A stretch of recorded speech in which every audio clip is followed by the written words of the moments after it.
lain termasuk pelarut gitu ya. Sehingga dianggap bahwa kalau kita mengekstrak biayanya menjadi lebih mahal gitu ya, terutama kebutuhan dari bahan-bahan kimia gitu.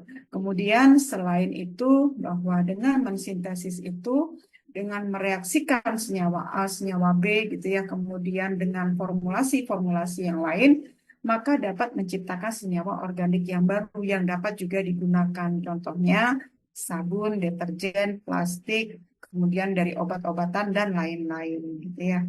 Karena semakin berkembangnya senyawa organik tersebut dari proses sintesis dibandingkan dengan proses ekstraksi, maka dianggap bahwa pengetahuan tentang senyawa-senyawa organik dan bagaimana cara mensintesisnya itu adalah menjadi penting gitu ya. Karena seperti yang kita ketahui bahwa senyawa organik itu selalu ada gitu ya. Banyak sekali ditemui dalam kehidupan sehari-hari. Contohnya misalnya kalau yang kita pahami bahwa senyawa organik itu merupakan atau apa terdiri dari karbohidrat, protein, lemak gitu ya, dan itu semuanya banyak sekali ditemui dalam kehidupan sehari-hari. Baik itu juga sel membran, enzim, hormon, dan yang lain-lain. Dan juga untuk kebutuhan sehari-hari juga kita melibatkan senyawa organik ya. Contohnya bensin, minyak, plastik, parfum, dan yang lain-lain. Itu semuanya tergolong pada senyawa organik yang erat sekali hubungannya dalam kehidupan kita sehari-hari. Gitu.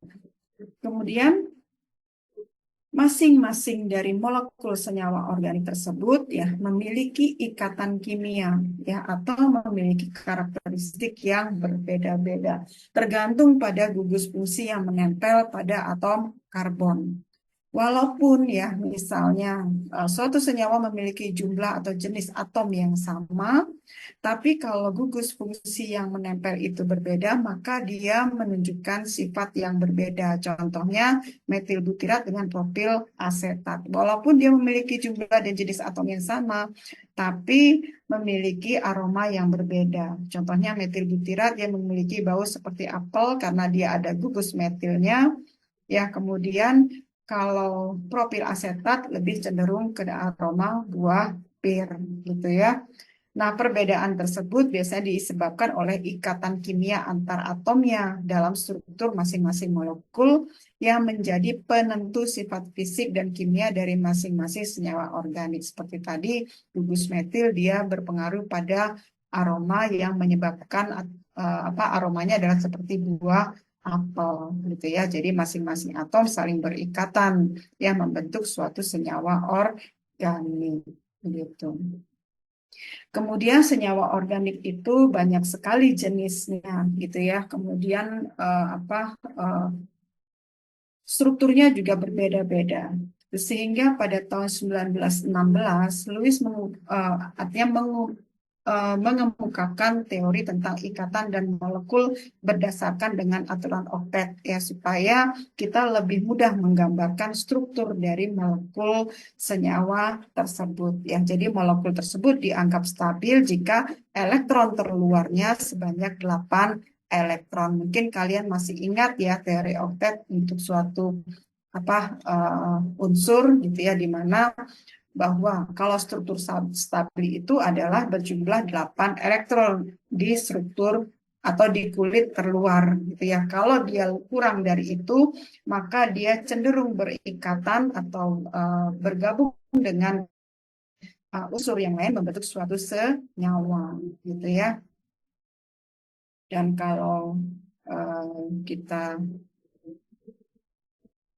lihat ya kan ya mungkin di pelajaran SMA juga mungkin sudah dibahas ya mungkin sudah pernah juga mempelajari tentang susunan elektron dalam suatu atom di mana atom tersebut terdiri dari 3 jenis ya subatom yaitu proton, elektron dan neutron gitu ya di mana neutron dan proton itu menempati inti dari atom gitu ya. Jadi inti atom ini terdiri dari proton yang bermuatan positif dan neutron yang bermuatan netral. Sementara inti atom ini dikelilingi oleh elektron-elektron.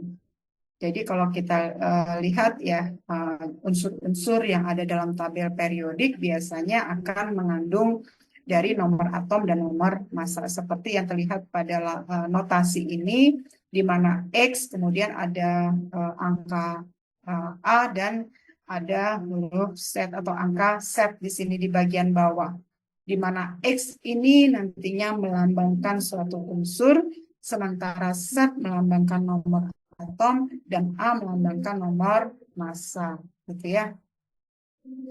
Kalau kita lihat ya dalam tabel periodik mungkin kalian sudah familiar ya dengan nama-nama dari unsur dan juga nomor atom dan nomor massanya gitu ya.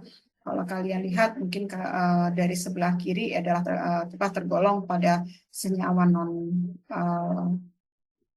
senyawa logam, ya di sebelah kiri adalah senyawa logam, sementara yang sebelah kanan adalah senyawa non logam gitu ya, di mana unsur ini tergolong dalam golongan 1, golongan 2, 3, 4, 5 sampai 8 ya, di mana golongan ini ditentukan oleh jumlah elektron yang berada pada struktur terluar dari suatu unsur gitu ya. Nah, kemudian konfigurasi elektron, jadi elektron-elektron yang menyusun pada unsur ini, ya seperti yang mungkin kita pahami ya, bahwa elektron-elektron itu nanti akan berada di area kosong di sekitar inti atom, seperti tadi yang saya jelaskan, yang disebut sebagai orbital. Nah, berdasarkan bentuknya, jenis orbital itu ada yang jenis S, P, D, dan F. Gitu ya. S itu kalau dia orbitalnya bentuknya lingkaran seperti ini. Gitu ya. Kemudian ada orbital P yang bentuknya adalah seperti balon dipilin seperti ini. Sementara orbital D di sini adalah lintasan elektron adalah bentuknya adalah seperti dua balon yang dipilin seperti ini gitu ya. Kemudian struktur D lebih rumit lagi seperti ini gitu ya. Untuk lebih jelasnya di sini saya tautkan di sini link YouTube untuk lebih memahami dari orbital-orbital tersebut. Nah, kemudian ada juga ya pencampuran orbital atau yang disebut sebagai hibridisasi. Itu adalah konsep dari kimia yang mengacu pada pembentukan orbital hibrida yang baru melalui kombinasi linier dari atom yang berbeda. Jadi seperti tadi yang saya sampaikan bahwa elektron yang berada pada struktur telat belum tentu stabil ya, belum tentu berjumlah 8. Bisa kurang dari itu gitu ya, sehingga masing-masing unsur nantinya akan cenderung berusaha untuk berikatan ya atau bergabung dengan unsur yang lain sehingga nanti jumlah elektron terluarnya adalah stabil yaitu berjumlah 8 gitu ya, dan proses pencampuran orbital antar atom dengan tingkat energi yang cukup dekat sehingga dia nantinya akan membentuk energi yang baru gitu ya. Ini disebut sebagai hibridisasi gitu ya, atau penggabungan dari masing-masing unsur gitu ya. Nah, kemudian pengisian dari elektron artinya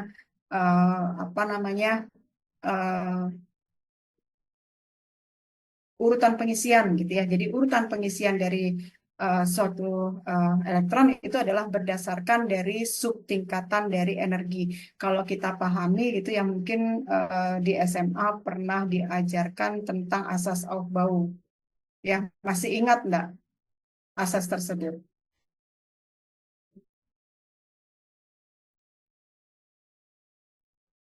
Mungkin kalau yang asalnya adalah kimia analis dan yang lain mungkin masih ingat ya ini ya. Ya, Ibu. Gitu ya. Kimia dasar diajarkan enggak? Diulang lagi Jadi, materi ini. diajarkan, Ibu. Oke, ya kalau diajarkan saya sedikit mengulang gitu ya. Jadi pengisiannya itu adalah pengisian elektron adalah mulai dari tingkatan energi yang rendah gitu ya. Pengisian ini berdasarkan dari nomor atom masing-masing unsur yang ada dalam tabel periodik kan begitu ya. Kalau kita lihat bahwa di sini adalah tingkatan energi dari energi yang rendah sampai energi yang tinggi. Adapun susunannya ini adalah mengikuti aturan seperti yang terlihat pada gambar sebelah kiri, gitu ya. Struktur satu, kemudian lapisan kedua yaitu 2S dan 2P, kemudian yang ketiga adalah 3S, 3P, 3D, gitu ya. Kemudian ada lapisan keempat, 5, 6, dan 7, gitu ya.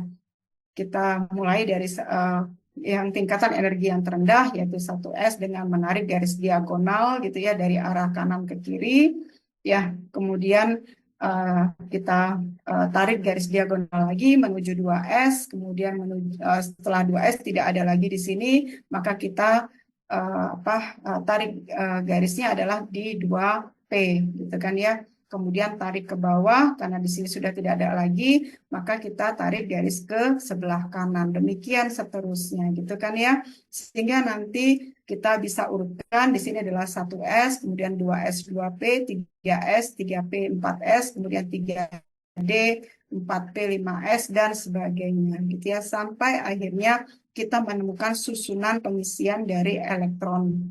Gitu kan ya. Kalau untuk orbital S itu adalah maksimum 2, sementara kalau untuk P adalah maksimum 6, sementara kalau untuk D adalah maksimum 10, sementara kalau untuk yang F adalah 14, gitu kan ya. Sehingga kalau kita urutkan berdasarkan nomor atom, gitu ya, seperti ini contohnya ya.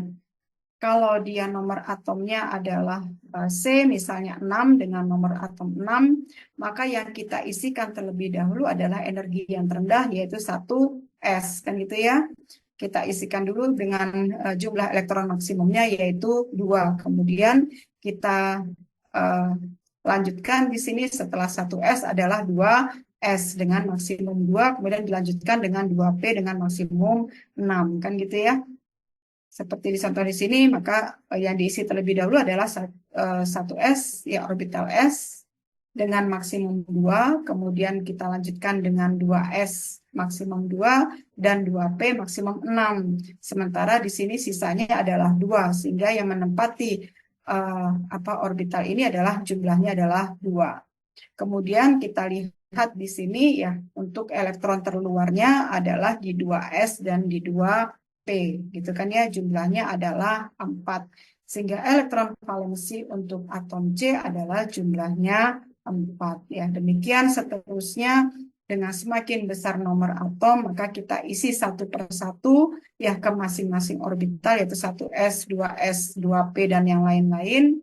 Contohnya di sini Al, ya dengan Al di sini contohnya dengan nomor atom 13, kita isikan terlebih dahulu ke 1S dengan maksimum 2, kemudian kita lanjut ke 2S maksimum 2, kemudian kita lanjut dengan 2P maksimum adalah 6. Masih ada sisa karena di sini nomor atomnya adalah 13, sementara di sini jumlahnya masih 10, sehingga masih ada 3. Kita lanjutkan ya ke 3S, ya kan ya. Setelah 2S, 2P, kita lanjutkan ke 3S dan 3P, gitu ya. 3S maksimum 2, gitu kan ya. Di sini 2, 2, 6. Kemudian kita lanjutkan ke 3S maksimum 2. Sisanya lagi mengisi 3P. Kemudian kita lihat susunan kulit luarnya adalah di lapisan ketiga, yaitu 2 dan 1. Ya, di total jumlahnya adalah 3. Sehingga elektron valensi untuk Al adalah jumlahnya 3. Gitu ya. Nah, ini hubungannya adalah jumlah elektron terluar. Ini nantinya akan kita gambarkan dalam struktur Lewis. Seperti tadi yang kita bahas bahwa C itu adalah kulit terluarnya adalah 4, gitu ya. Sehingga untuk struktur Lewisnya adalah seperti ini, ya, dengan melambangkan titik-titik untuk kulit terluar dengan jumlah 4. Tadi hidrogen jumlahnya 1, litium 1, natrium 1, gitu ya. Al tadi kulit terluarnya adalah 3, gitu ya. Jumlah elektron pada kulit terluarnya adalah 3, sehingga kita gambarkan dengan titik 3. Itu kan ya. Nah, sampai di sini bisa dimengerti ya. Bisa, Ibu. Sampai di sini ada yang bertanya?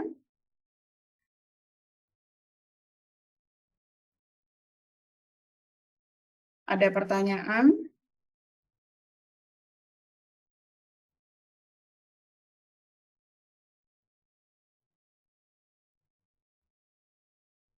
Oke, kalau tidak ada pertanyaan, saya lanjutkan ya. Jadi elektron valensi ini nantinya akan berikatan dengan unsur yang lain, gitu ya. Di mana kita tahu bahwa ikatannya nanti bisa berupa ikatan ion ataupun ikatan kovalen. Ya, kapan terjadinya ikatan ion dan kapan terjadinya ikatan kovalen? Kalau dari definisinya bahwa ikatan ion itu dihasilkan dari perpindahan elektron, sementara kovalen itu adalah penggunaan bersama-sama dari pasangan suatu elektron. Nah, kapan terjadi ikatan ion dan kapan terjadi ikatan kovalen? Ikatan ion terjadi kalau ada pemindahan elektron. Biasanya ikatan ion ini terjadi kalau elektronegativitas dari masing-masing unsur ini bedanya jauh. Jadi ada salah satu dia memang sangat elektronegatif sehingga dia mampu menarik elektron dari unsur yang lain untuk bergabung. Ya, biasanya ini terjadi pada unsur logam dan non-logam, yaitu golongan 1 dan golongan 7. Seperti kita tahu bahwa golongan 7 itu sangat elektronegatif atau dia mampu menarik ion yang memiliki satu di kulit terluar ya karena dia elektronegativitasnya rendah sehingga dia tertarik untuk bergabung ke sisi kanan yang memiliki elektron 7 gitu ya. Dan ini biasanya terjadi pada ion atom logam dan non logam yaitu golongan 1 dan golongan 7, contohnya adalah NaCl gitu ya. Seperti tadi ya kalau kita bahas bahwa natrium itu dengan nomor atom 11 ya kalau dengan nomor atom 11 maka elektron valensinya tadi kalau kita hitung di sini ada Na ya maka elektron valensinya ada 1 sementara Cl di sini elektron valensi atau jumlah elektron di kulit luarnya adalah 7 gitu ya. Sehingga nanti keduanya ketika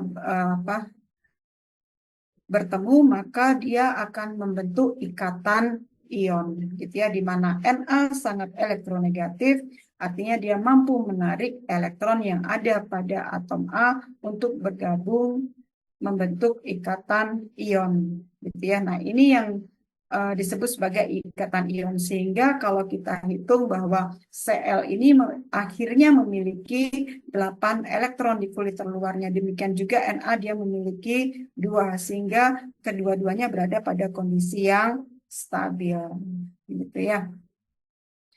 Nah, ini contoh soalnya ya misalnya ini sama seperti tadi ya. Nah, misalnya di sini ya tulis persamaan reaksi untuk atom magnesium, di mana kita tahu magnesium itu adalah dengan nomor atom 12, dengan fluorin dengan nomor atom 9. Sekarang kalau kita sudah paham, ya nomor atomnya yang Mg ini adalah 12, F ini adalah 9, kemudian kita hitung atau kita tentukan ya, berapa elektron valensinya. Setelah kita masukkan ke masing-masing orbital, seperti yang saya sampaikan tadi, maka Mg ini memiliki elektron valensi sebesar 2, gitu ya. Sementara kalau untuk fluorin dia memiliki elektron valensi sejumlah 7, gitu ya. Sekarang kita gambarkan struktur Lewisnya ya fluorin itu dengan jumlah 7 seperti ini ya sementara magnesium jumlahnya adalah 2. Kalau kita lihat bahwa fluorin ini hanya membutuhkan 1 elektron ya supaya dia berada pada kondisi stabil, maka dia hanya menarik 1 elektron yang ada dalam magnesium. Sementara satunya lagi akan bergabung dengan fluorin yang lain. Gitu ya, sehingga di sini dapat dilihat bahwa magnesium itu akan bergabung dengan 2 unsur dari fluorin gitu ya dengan persamaan reaksinya seperti ini Mg2+ dengan berikatan dengan 2 unsur